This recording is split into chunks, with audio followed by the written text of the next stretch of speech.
नीतीश कुमार ने कहीं ना कहीं बिहार को विशेष राज्य के दर्जे दिलाने के लिए मांग की। बिना किसी देरी की चिराग पासवान उनके साथ आ जाते हैं और ये भारतीय जनता पार्टी के लिए मुझे लगता है कि चिंतन मंथन करने का वक्त आता। अब वो विधानसभा चुनाव में भारतीय जनता पार्टी का साथ नहीं देते तो जाहिर सी बात है कहीं ना कहीं भारतीय जनता पार्टी की सत्ता जो है वो लड़खड़ाती हुई नजर आएगी, केंद्र की भी और बिहार। नमस्कार, मैं नाज़मीन खान और आप देख रहे हैं SPN 9 न्यूज। बिहार में नीतीश कुमार के हाथों से जल्द मुख्यमंत्री की कुर्सी छिनने वाली है और इसकी सबसे बड़ी वजह नीतीश कुमार खुद ही है। नीतीश कुमार का केंद्र सरकार के सामने झुकना, नीतीश कुमार का एनडीए के साथ गठबंधन करना अब नीतीश कुमार के लिए विधानसभा चुनाव से पहले भारी पड़ता हुआ नजर आ रहा है, क्योंकि भारतीय जनता पार्टी की तरफ से स्थिति स्पष्ट नहीं हो रही है कि आखिरकार क्या भारतीय जनता पार्टी नीतीश कुमार के नेतृत्व में ही चुनाव लड़ना चाहती है या फिर भारतीय जनता पार्टी से कोई अलग चेहरा निकलकर सामने आएगा। क्या सम्राट चौधरी, क्या अश्विनी चौबे या फिर एनडीए के चिराग पासवान। जिस तरीके से नीतीश कुमार को लेकर सहमति आपसी नहीं बन रही है, इस आधार पर कहा जा रहा है कि नीतीश कुमार को जल्द अब बड़ा फैसला लेना ही पड़ेगा कि वो विधानसभा चुनाव से पहले चाहते क्या हैं। केंद्र सरकार के सामने कई मांगे तो नीतीश कुमार ने रख दी हैं, लेकिन इन मांगों के आधार पर देखा जाए तो भारतीय जनता पार्टी कोई बड़ा फैसला लेती हुई नजर नहीं आ रही है। तो क्या ऐसे में मान लिया जाए कि जो दावा लोकसभा चुनाव के बीच में तेजस्वी यादव ने किया था कि अब उनके हाथों में मुख्यमंत्री की कमान आने वाली है, तो क्या 10वें मुख्यमंत्री तेजस्वी यादव यहां पर बनते हुए नजर आएंगे? इससे जुड़े हुए तमाम सवाल यहां पर बनते हैं। मेरे साथ मौजूद हैं मेरे सहयोगी सिराज।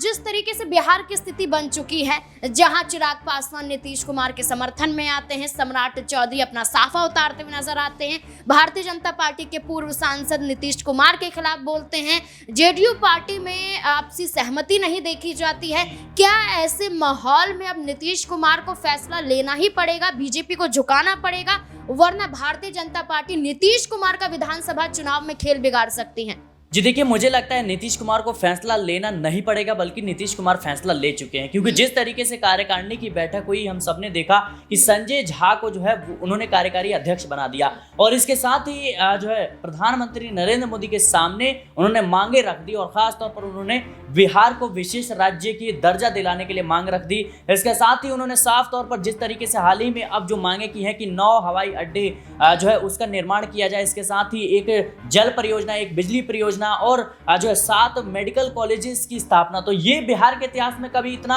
हुआ नहीं है। खास तौर पर 9 हवाई अड्डे, ये वाकई में एक चौंकाने वाली मांग थी और जाहिर सी बात है भारतीय जनता पार्टी के समक्ष जो है नीतीश कुमार चुनौतियां पेश कर रहे हैं और भारतीय जनता पार्टी फंसती हुई नजर आ रही है। और जिस तरीके से अश्विनी चौबे ने जो बयान दिया था कि भारतीय जनता पार्टी को खुद के दम पर जो है 2025 का विधानसभा चुनाव लड़ना चाहिए, उसके बाद से सारी सियासत जो है वो पूरी तरीके से गरमाती हुई नजर आ रही है। आप देखिए कि जैसे ही नीतीश कुमार ने कहीं ना कहीं बिहार को विशेष राज्य के दर्जे दिलाने के लिए मांग की, बिना किसी देरी की चिराग पासवान उनके साथ आ जाते हैं और ये भारतीय जनता पार्टी के लिए मुझे लगता है कि चिंतन मंथन करने का वक्त आ चुका है, क्योंकि चिराग पासवान वो शख्स हैं जिन्होंने 6 सीटें जीती और चिराग पासवान उस शख्स हैं जिसकी बदौलत कहीं ना कहीं पशुपति पारस को भारतीय जनता पार्टी ने दरकिनार किया था। अगर अब वो विधानसभा चुनाव में भारतीय जनता पार्टी का साथ नहीं देते तो जाहिर सी बात है कहीं ना कहीं भारतीय जनता पार्टी की सत्ता जो है वो लड़खड़ाती हुई नजर आएगी, केंद्र की भी और बिहार में भी। देखिए, बिल्कुल यही वजह है कि आज ये स्थिति है कि चिराग पासवान की पार्टी जो 5 सीटें जीती है, इस आधार पर पशुपति पारस का जो सरकारी बंगला था, नीतीश कुमार के बलबूते पर चिराग पासवान को वो बंगला भी मिल जाता है। यानी कि जहां चिराग पासवान नीतीश कुमार पर मेहरबान नजर आ रहे हैं, तो नीतीश कुमार भी चिराग पासवान पर मेहरबान दिखाई दे रहे हैं। लेकिन अगर बात तेजस्वी यादव की करें तो तेजस्वी यादव ने भी ये मांग की थी कि बिहार को विशेष राज्य का दर्जा मिलना चाहिए। तो नीतीश कुमार, चिराग पासवान और तेजस्वी यादव की एक मांग, लेकिन भारतीय जनता पार्टी इस पर सहमति जताती हुई नजर नहीं आई। अब ऐसे में ये सवाल बनता है सिराज कि तेजस्वी यादव जिस तरीके से शिक्षा के मुद्दों को उठाते हुए एनडीए की सरकार को घेर रहे हैं, पुलों के ध्वस्त होने के मुद्दों को लेकर केंद्र सरकार को घेरते हुए नजर आ रहे हैं, माफ कीजिएगा यहाँ पर एनडीए सरकार को घेरते हुए नजर आ रहे हैं, बिहार में ऐसी स्थिति में देखा जाए तो तेजस्वी यादव ने ये कहा कि जब उनकी सरकार थी महागठबंधन की तो ऐसी स्थिति, ऐसी नौबत कभी नहीं आई, लेकिन जब एनडीए की सरकार आई बिहार में तो पेपर लीक का मामला सामने भी आता है। यहाँ पर कानून व्यवस्था किस तरीके से काम कर रही है वो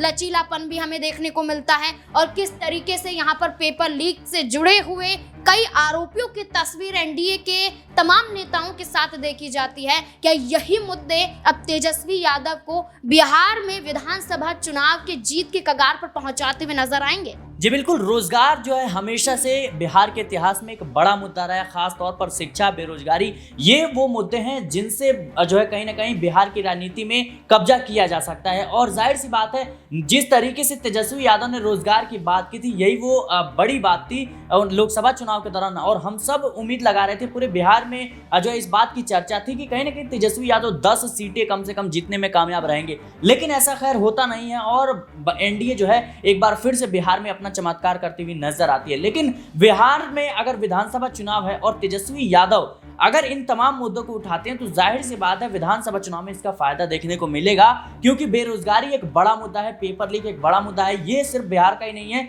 बल्कि पूरे देश का एक बड़ा मुद्दा बनकर उभरा है, और मामला सुप्रीम कोर्ट में भी है। और ऐसे में जिस तरीके से महंगाई, बेरोजगारी और तमाम तरह के मुद्दों को अगर उठाते हैं तेजस्वी यादव, तो इसका जाहिर सी बात है इसका फायदा देखने को मिलेगा। और कहीं ना कहीं एनडीए खेमा इस मुद्दे को लेकर के घिरती हुई नजर आ रही है, खुद उनके पास भी जवाब नहीं। अब देखिए कि जिस तरीके से कुल 17 दिनों में 13 पुल गिरे हैं, इसको लेकर के भी अब सवाल उठ रहे हैं।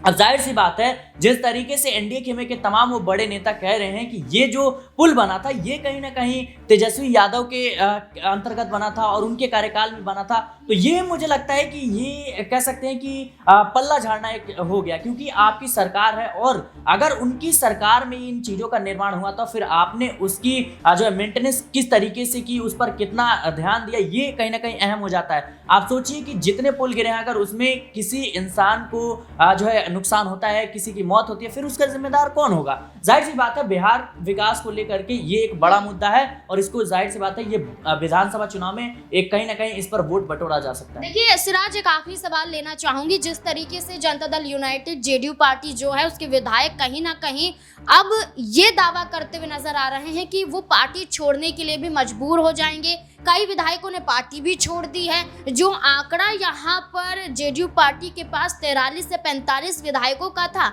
वो कम होता हुआ दिखाई दे रहा है। ऐसे में क्या अपनी पार्टी को बचाने के लिए वो एनडीए को छोड़ क्या अब महागठबंधन की तरफ रुख करते हुए नजर आ सकते हैं? जी बिल्कुल, इसमें कोई दो राय नहीं है। विधानसभा चुनाव के जो समीकरण है वो अलग है, और खास तौर पर देखिए कि 2025 का बिहार विधानसभा चुनाव ये मुझे लगता है इतिहास में सबसे बेहतर चुनाव होने वाला है, क्योंकि आप देखिए कि चंद्रशेखर आजाद खुद सारी सीटों पर अकेले चुनाव लड़ने की बात कर रहे हैं। इसके साथ ही प्रशांत किशोर बिहार की राजनीति में क्रांति का काम करने वाले हैं, जैसे दिल्ली की राजनीति में अरविंद केजरीवाल ने किया था। और सेम वही मुद्दे, वही रणनीति के साथ प्रशांत किशोर जो है इस लड़ाई में कूद पड़े हैं, और जाहिर सी बात है 2 अक्टूबर को वो अपना जो जन स्वराज है उसको एक पार्टी में तब्दील कर देंगे। और आरजेडी है, जेडीयू है, भारतीय जनता पार्टी है, कांग्रेस है, एआईएम है, तमाम जो पार्टियां हैं ये कहीं ना कहीं हुंकार भरती हुई नजर आएंगी, और हमें एक दिलचस्प जो है मुकाबला देखने को मिलेगा। और जाहिर सी बात है मुश्किलें सिर्फ भारतीय जनता पार्टी की नहीं बल्कि आरजेडी, कांग्रेस, जेडीयू सबकी बढ़ने वाली हैं। और कहीं ना कहीं ये